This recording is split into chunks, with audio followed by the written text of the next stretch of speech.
Contanos un poquito, adelantanos un poquito de qué se trata este libro. Bueno, es un libro ambientado en Córdoba antes del golpe del 76. Yo estaba buscando una manera de algo que me permitiera sintetizar la tragedia de los 70 a nivel nacional. Creo haberla encontrado en Córdoba, que era un lugar donde que reunía tres condiciones importantes. Primero, era la capital simbólica de todos quienes soñaban con la revolución socialista.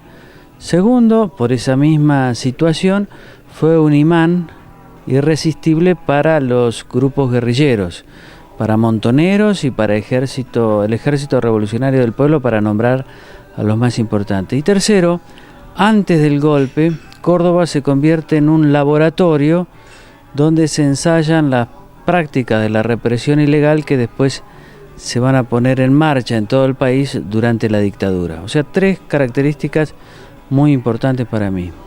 Esto quiere decir que el número de desaparecidos por ahí que se arroja en algunos lugares, dicho por boca de la misma presidenta Cristina Fernández de Kirchner, pudieran no ser ciertos, basándonos un poco en esto. Bueno, el número de los 30.000 desaparecidos no es cierto.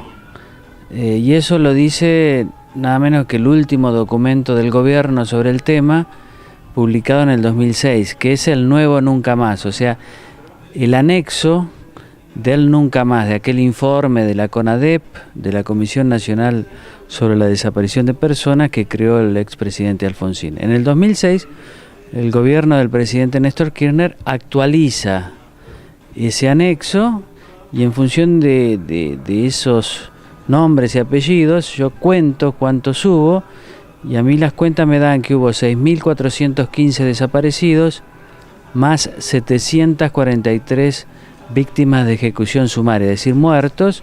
En total darían 7.158 personas. ¿Yo por qué hago esta cuenta? Porque, como decíamos antes, Córdoba fue un laboratorio de la represión ilegal de la dictadura. Conté cuántos desaparecidos hubo antes del golpe en Córdoba. Hubo 69 personas que siguen desaparecidas en Córdoba entre octubre del 75 y marzo del 76, es decir, durante los últimos meses del gobierno de Isabel Perón.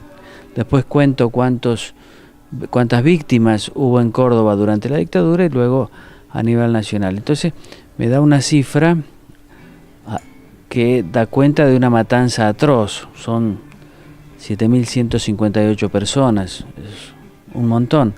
No son los 30.000, pero eso es un número, digamos, una cifra mágica que nadie sabe bien de dónde salió, pero que se sigue utilizando como bandera de lucha política. Ubiquémonos en el contexto. Estabas hablando todavía de la democracia, como estaba Isabel de Perón. ¿Cuáles son aquellos motivos por los cuales se adelantó, si se quiere de algún modo mencionarlo, este tipo de prácticas, como mencionabas, de la matanza antes del golpe militar? Bueno, antes del golpe ya los militares iban corriendo raudamente hacia el poder. Y en agosto del 75 tenemos un hecho importante que fue una crisis en el ejército que derivó en el nombramiento de un nuevo jefe del ejército, que fue el general Videla. Hay un recambio en la cúpula militar y en el tercer cuerpo de ejército, que es la guarnición del ejército localizada en las afueras de Córdoba, asume el general Luciano Benjamín Menéndez. Unos meses después, en octubre del 75, el gobierno peronista sanciona tres decretos que le dan a las Fuerzas Armadas el control de la lucha para vencer el accionar de la subversión. Y esto le da a las guarniciones locales del ejército el control operativo de la policía en cada provincia. Entonces en Córdoba vemos que Luciano Benjamín Menéndez para esta época ya se había consolidado al comando del tercer cuerpo de ejército, pasó a tener el control operativo de la policía y se crea un grupo paraestatal que se llamó Comando Libertadores de América, que es un grupo como la AAA, pero mucho más vinculado orgánicamente al ejército.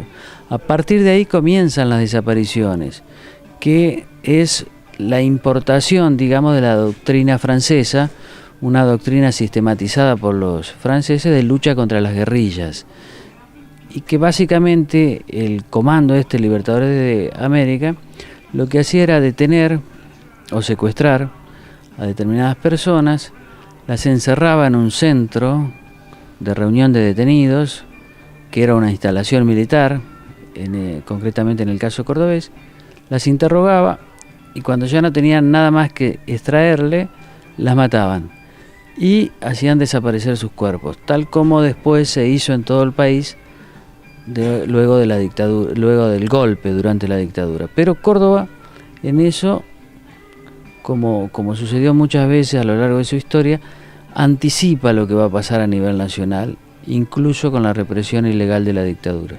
Sobre el libro te consulto, ¿qué expectativa tenés, teniendo en consideración que hay muchos textos tuyos, como por ejemplo Operación Traviata, que han generado una gran captación de lo que es el público para leer estos textos? ¿Qué expectativas tenés específicamente con este? Y yo espero seguir teniendo lectores, cuantos más sean mejor, porque eso a mí me permite seguir escribiendo y las editoriales quieren publicar mis textos. Creo que Córdoba es una síntesis de lo que pasó a nivel nacional en los 70. Y eso es muy importante. Ahí aparecen todos los actores del drama nacional en sus características más esenciales. Por eso es una síntesis, un resumen de todo lo que pasó. Hace muy poco tiempo falleció Videla y fuiste una de las últimas personas, sino la última que tuvo contacto, lo entrevistó. ¿Qué sensación te generó el deceso del expresidente de la Argentina, ¿no? Bueno, estaba dentro de la posibilidad de que muriera porque ya tenía 86 años cuando yo lo entrevisté, y si bien tenía un buen aspecto físico, se había caído ya en la cárcel y se había roto el hombro y el brazo. Era una persona de edad. Creo que él habla precisamente también teniendo en cuenta esa posibilidad de morir. Yo creo que fue positivo que hablara de todas esas cosas antes de morir, porque pensemos, si no hubiera hablado se habría llevado muchas cosas a la tumba. Se llevó mucha información a la tumba, pero por lo menos asumió y explicó la metodología del que ellos llamaban disposición final, que era toda esta secuencia de secuestro, interrogatorios, muerte y desaparición de los cuerpos. Y eso es muy importante porque nos permite asumir que todo eso realmente ocurrió. Nadie puede decir ahora que no ocurrió, porque lo admitió el propio exdictador. Nos permite ir superando un pasado que no es lo único que nos va a hacer trascender ese pasado, pero es una de las maneras. Es un pasado que se resiste a morir por varias cuestiones, porque la tragedia ha sido grande, porque el gobierno usa ese pasado para la lucha política del presente, porque los actores no hacen la autocrítica necesaria, pero creo que con el tiempo lo vamos a ir consiguiendo, o sea, sepultar el pasado dentro de lo posible. ¿Te quedó algo por preguntarle o por decirle a él frente a frente? Bueno, yo le pregunté varias veces sobre información concreta acerca del destino de los desaparecidos, de los cuerpos, y fue bastante evasivo en ese sentido. Yo creo que en algún momento de las entrevistas, porque las entrevistas se desarrollaron entre octubre del 2011 y marzo del 2012, en algún momento al principio había una comunicación entre los ex jefes militares de aquel momento, los que viven obviamente, en el sentido de dar algún documento con la información que ellos tienen o tenían en aquel momento sobre el destino de los cuerpos y de los desaparecidos, pero finalmente no lo hicieron. Él explicó, yo lo transcribo en el libro, algunos de estos jefes militares no estaban convencidos de dar esa información, otros directamente no querían, algunos pocos querían, y para no dar información parcial prefirieron no dar nada. Yo lamento que haya muerto sin que se conociera esa información, aunque no descarto que haya dejado cosas escritas, pero bueno, esperemos unos meses a ver qué sucede.